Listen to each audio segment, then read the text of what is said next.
Hi hello, സ്നേഹക്കൂട്ടിന്റെ എല്ലാ പ്രിയപ്പെട്ട പ്രേക്ഷകർക്കും മെട്രോ സ്റ്റാറിലേക്ക് സ്വാഗതം. അങ്ങനെ നമ്മുടെ സ്നേഹക്കൂട്ടില് ഇപ്പോ അച്ചുവിന്റെ വിവാഹത്തിന് ഇനി മണിക്കൂറുകൾ മാത്രമാണ് ബാക്കിയുള്ളത്. അതിന്റെ ഇടയിൽ എന്ത് വേണോ സംഭവിക്കാം. ഇനി എന്തൊക്കെയായിരിക്കും ഇന്നത്തെ എപ്പിസോഡിൽ സംഭവിക്കുക? അച്ചുവിനെ തട്ടിക്കൊണ്ടു പോകാനായിട്ടുള്ള ചെറിയ ശ്രമങ്ങൾ ഇന്ദ്രനും നടത്തിയിട്ടുണ്ട്. ഇനി എന്തൊക്കെ സംഭവിക്കുമെന്ന് നമുക്ക് നോക്കാം. അതിനു മുൻപ് ആദ്യമായിട്ടാണ് ചാനൽ കാണുന്നതെങ്കിൽ തീർച്ചയായും സബ്സ്ക്രൈബ് ചെയ്യുക. അപ്പോൾ ഞങ്ങളിടുന്ന പുതിയ സീരിയൽ റിവ്യൂ വീഡിയോസ് എല്ലാം നിങ്ങൾക്ക് ലഭിക്കുന്നതായിരിക്കും. അങ്ങനെ വിവാഹ ആഘോഷങ്ങൾ നടന്നുകൊണ്ടിരിക്കുകയാണ്. എല്ലാവരും അമ്പലത്തിലോട്ട് എത്തിയിട്ടുണ്ട്. ഇനി വിവാഹത്തിന് മണിക്കൂറുകൾ മാത്രമാണ് ബാക്കിയുള്ളത്. രാവിലെ തന്നെ അവിടെ സേതുവിനും പല്ലവിക്കും നല്ല ടെൻഷനുണ്ട്. നിഖിലിനെ കുറിച്ചുള്ള സത്യങ്ങൾ പറയുകയും ചെയ്യണം. പക്ഷെ ഇനി എന്ത് ചെയ്യും, നമ്മുടെ പ്ലാനുകളെല്ലാം വർക്കൗട്ട് ആകുമോ എന്നുള്ള ഒരു ടെൻഷനുണ്ട്. ആ സമയത്തും സേതു പല്ലവിയോട് ആവർത്തിച്ചു പറഞ്ഞ ഒരൊറ്റ കാര്യമാണ്, ഈ ഒരു പ്ലാൻ സക്സസ് ആയാൽ എല്ലാ ഐഡിയയും പല്ലവി ഏറ്റെടുക്കണം. പക്ഷെ ഈ പ്ലാൻ ഫെയിൽ ആയി കഴിഞ്ഞാൽ, നമ്മൾ തോറ്റുപോയി കഴിഞ്ഞാൽ എല്ലാ ഉത്തരവാദിത്വവും ഞാൻ ഏറ്റെടുക്കാം. അത് പല്ലവി സമ്മതിച്ചാൽ മാത്രമേ ഞാൻ പല്ലവിക്കൊപ്പം ഇതിന് തുനിഞ്ഞിറങ്ങത്തുള്ളൂ എന്ന് പറഞ്ഞു. ശരി, എന്തായാലും നമ്മൾ ഈ പ്ലാൻ സക്സസ് ആയിട്ട് അച്ഛന് നല്ലൊരു ജീവിതം കിട്ടുകയും ചെയ്യും എന്നൊക്കെ പറഞ്ഞ് അവർ നേരെ അമ്പലത്തിലോട്ട് പോയി. ഈ സമയത്ത് എല്ലാവരും അവിടെ വന്നിട്ടുണ്ട്. ആനി ടീച്ചറും വന്നു. ആനി ടീച്ചർ വന്നതിന് ശേഷം സന്തോഷത്തോടു കൂടി ഹരിയോടും എല്ലാവരോടും സംസാരിക്കുവാണ്.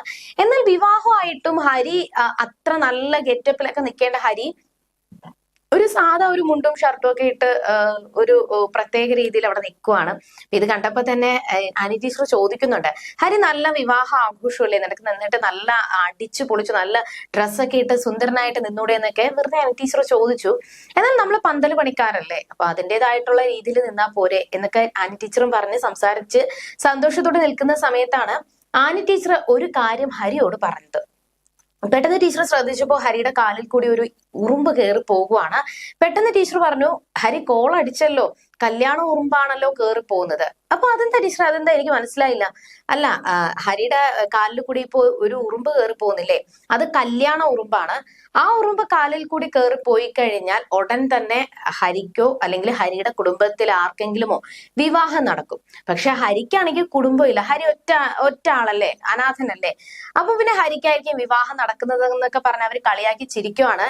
ഈ സമയത്തും മിത്രേട്ടൻ ഓർമ്മിപ്പിച്ച ഒരൊറ്റ കാര്യമുണ്ട്, ഹരിക്ക് നല്ലൊരു ആലോചന കിട്ടിയതാണ്, നല്ലൊരു വിവാഹം കഴിക്കാനുള്ള ഭാഗ്യം കിട്ടിയതാണ്. പക്ഷെ നീയായിട്ട് അത് തട്ടിത്തെറിപ്പിച്ചതല്ലേ.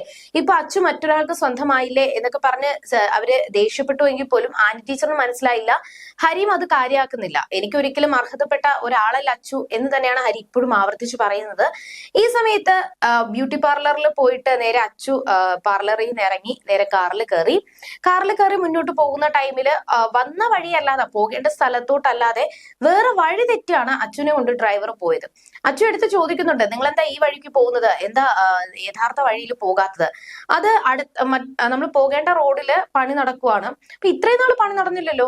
അല്ല, അത് ഇന്ന് തൊട്ട് പണി തുടങ്ങിയതാണ്, പത്രത്തിലൊക്കെ ഉണ്ടായിരുന്നു. അപ്പൊ ഒരു സൈഡ് മുഴുവൻ റോഡ് ബ്ലോക്ക് ചെയ്തിട്ടിരിക്കുവാണോ, നമുക്ക് ആ വഴി പോയി കഴിഞ്ഞാൽ നേരെ ടൈമിന് ആ ഒരു സ്ഥലത്ത് എത്താൻ പറ്റത്തില്ല, മണ്ഡപത്തിൽ എത്താൻ പറ്റത്തില്ല.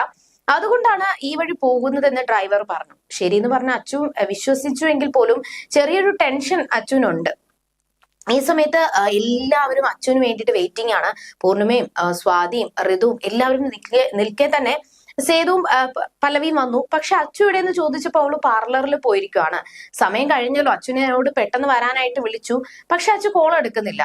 തിരിച്ചു പാർലറിലോട്ട് വിളിച്ചു ചോദിച്ചപ്പോ അച്ചു ഇറങ്ങി എന്നാണ് പാർലറിൽ നിന്ന് അവർ പറഞ്ഞത്. അപ്പൊ അവൾ എവിടെ പോയി, ഇത്രയും സമയമായില്ല, അവളെ കാണാനില്ലല്ലോ.